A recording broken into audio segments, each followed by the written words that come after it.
ये प्रदर्शन अमेरिका की फॉरेंसिक फाइनेंशियल कंपनी हिंडनबर्ग द्वारा 24 जनवरी को जारी रिपोर्ट के बाद हो रहे हैं, जिसमें अडानी समूह पर भ्रष्टाचार के गंभीर आरोप लगाए गए थे। इस रिपोर्ट के बाद विपक्ष उद्योगपति गौतम अडानी और प्रधानमंत्री नरेंद्र मोदी पर जमकर निशाना साध रहा है। वहीं इससे पहले भी विपक्ष प्रधानमंत्री पर गौतम अडानी का करीबी होने का आरोप लगा चुका है और सोमवार को उत्तराखंड की राजधानी देहरादून में LIC और SBI मुख्यालय के सामने कांग्रेस ने जबरदस्त हल्ला बोला है। इतना ही नहीं, इस प्रदर्शन के बाद उत्तराखंड तक की टीम ने उत्तराखंड कांग्रेस के प्रदेश अध्यक्ष करण मेहरा से बातचीत की, जिसमें करण मेहरा ने प्रधानमंत्री मोदी पर निशाना साधते हुए कहा कि उन्होंने देश को अडानी और अंबानी को बेच दिया है। 24 जनवरी को हिडनबर्ग रिसर्च नामक एक संस्था ने एक रिपोर्ट जारी करी, जिसके बाद पूरे देश में खलबली मची हुई है। इस रिपोर्ट में कहा गया है कि अडानी समूह, जो कि $17 ट्रिलियन की कंपनी है, उसने स्टॉक मैनिपुलेशन और अकाउंटिंग फ्रॉड किया है।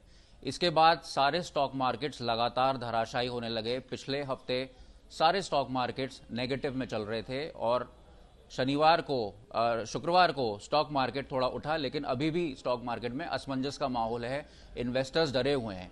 इसको लेकर संसद से लेकर और यहां उत्तराखंड में देहरादून तक कांग्रेस ने हल्ला बोला हुआ है। कांग्रेस का कहना है कि अडानी समूह पे जांच होनी चाहिए। आज देहरादून में भी कांग्रेस ने LIC और SBI के जो हेडक्वार्टर्स हैं उसके सामने प्रदर्शन किया, क्योंकि LIC और SBI ने अडानी समूह में इन्वेस्ट कर रखा है, तो स्वाभाविक सी बात है कि LIC और SBI पे भी सवाल उठ रहे हैं।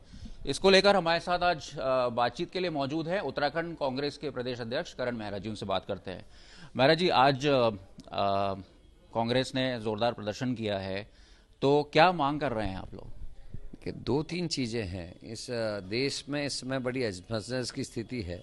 कोई विपक्ष का नेता अगर कुछ बात करता है तो तुरंत ED और CBI लग जाती है, काम करने लगती है। अडानी ग्रुप का इतना बड़ा मामला सामने आया और शेयर्स जिस तरीके से गिर रहे हैं, आम जन को चिंता होने लगी, क्योंकि हमारे यहाँ आज भी एक साधारण सी बात है कि जो साधारण इंसान, अगर आप पूछेंगे कि आपने बीमा कहाँ का रखा, तो वो LIC बोलेगा। अभी वो नई कंपनी इसको जानता भी नहीं है।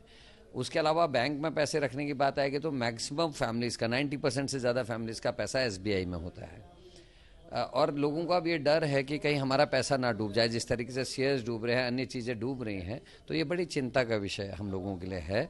और विपक्ष चाहता है कि इस पर सदन पर चर्चा हो, लोकसभा में चर्चा हो, राज्यसभा में चर्चा हो, लेकिन सरकार हठधर्मिता में अड़ी हुई है और वो चर्चा से बचने का काम कर रही है, जो बहुत ही गलत चीज़ है। और हम कहते हैं PAC के पब्लिक अकाउंट्स कमेटी जो है इसकी जांच करे, उसके लिए भी सरकार नहीं चाहती। तो जब आप विपक्ष के नेताओं पे ED और CBI लगा सकते हैं, तो इतना बड़ा मामला जिसमें पूरे इक्विटी शेयर सारे कुछ गिर रहे हैं, स्टॉक मार्केट नीचे आ रहा है, तो क्यों आप उस पर अभी भी जो है कोई किसी किस्म की जांच नहीं कराना चाहते? तो इस दाल में कुछ बहुत बड़ा काला है, ये हमको लगता है। और कांग्रेस इसीलिए पूरे देश में प्रदर्शन कर रही है, ताकि लोगों को हम घरों से निकाल सके, लोगों को समझा सकें कि सब कुछ ठीक नहीं चल रहा है। एक तरफ विपक्ष की आवाज़ दबाने की कोशिश, चौथे स्तंभ को खरीद लिया है अडानी अंबानी ने, आज मैक्सिमम चैनल्स के मालिक ये लोग हो गए हैं, तो जो सही चीज़ परोसी जानी चाहिए वो भी नहीं। हमारे लिए चिंता का विषय, जहां देश का पैसा डूब रहा है, सरकार ने इतना बड़ा खेल कर दिया कि पहले की सरकारों ने भी इंडस्ट्रीज को आगे बढ़ाने के लिए अनेकों कदम उठाए, लेकिन किसी को लूट की छूट नहीं दी थी। इसमें उल्टा नैरेटिव है, इसमें हमारा ही पैसा लोन में दिया जा रहा है, हमारा ही पैसा शेयर्स और इक्विटी उसको देने के लिए बिना, LIC के डायरेक्टर्स ने मना किया, विरोध किया, लेकिन उसके बाद भी सरकार के दबाव में उनको इस पर पैसा इन्वेस्ट करना पड़ा और हमारे ही पैसे से, जनता के पैसे से, हमारे ही जो संस्थान है उनको औने पौने दान पर खरीद लिया गया, एयरपोर्ट खरीद लिए, पोर्ट्स खरीद लिए और उनके मालिक बन के बैठ गए हमारे पैसे से। और हमारी चीज़ों को, जो करोड़ों की संपत्ति थी, उसको लाखों में खरीद लिया इन लोगों ने। तो ये एक बहुत बड़ा घोटाला है जिसकी हम जांच चाहते हैं और हम चाहते हैं कि जिन नेताओं और अधिकारियों की मदद से अडानी यहाँ तक पहुँचे हैं फेक चीज़ें कर करके, वो सब सामने आना चाहिए। उनके खिलाफ सख्त से सख्त कार्रवाई की जानी चाहिए, ये कांग्रेस की डिमांड है।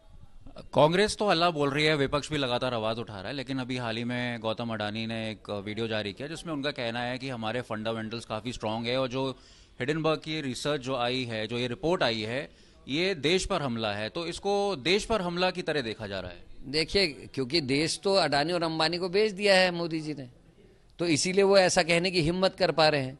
हिंडनबर्ग ने भी तो ये कहा है कि हम अपने तथ्यों पे खड़े हैं, हम अपने रिसोर्सेज के पीछे खड़े हैं, आप कार्रवाई करिए। क्यों नहीं करते अडानी जी कार्रवाई, क्यों नहीं करवा रहे हैं? और जब छोटी छोटी चीजों के लिए हमारे मोदी साहब और अमित शाह तुरंत जांच एजेंसी इसको लगा दे रहे हैं, तो इसमें क्या दिक्कत है? अगर साफ निकलेंगे, साफ सुथरे निकलेंगे, हमको भी खुशी होगी। लेकिन अगर कुछ लोगों के मन में शंका है और भारत की जनता चाहती है कि सच्चाई सामने आए, तो जांच कराने से घबरा क्यों रही है मोदी सरकार? क्यों नहीं जांच कराती? अगर वो ठीक होंगे तो क्लीन निकलेंगे, ठीक नहीं होंगे तो कार्रवाई होनी चाहिए। क्योंकि हमको पता है इसमें बड़े नेताओं का इन्वॉल्वमेंट है और इसमें कहीं ना कहीं बड़े नेताओं के हित छिपे हुए हैं, इसीलिए मोदी सरकार जांच से बचने की कोशिश कर रही है। बहुत बहुत धन्यवाद। तो उत्तराखंड कांग्रेस के प्रदेश अध्यक्ष करण मेहरा जी का कहना है कि मोदी सरकार जो है वो जांच से बचने की कोशिश कर रही है। अगर अडानी समूह पाक साफ है तो जांच करने में क्या बुराई है, दूध का दूध पानी का पानी हो जाएगा। उधर हिडनबर्ग रिसर्च भी लगातार दावा कर रही है कि हमारी रिपोर्ट जो है वो तथ्यों पर आधारित है और हम पीछे हटने वाले नहीं हैं। कैमरामैन अनिल बडूनी के साथ अंकित शर्मा, देहरादून, उत्तराखंड तक।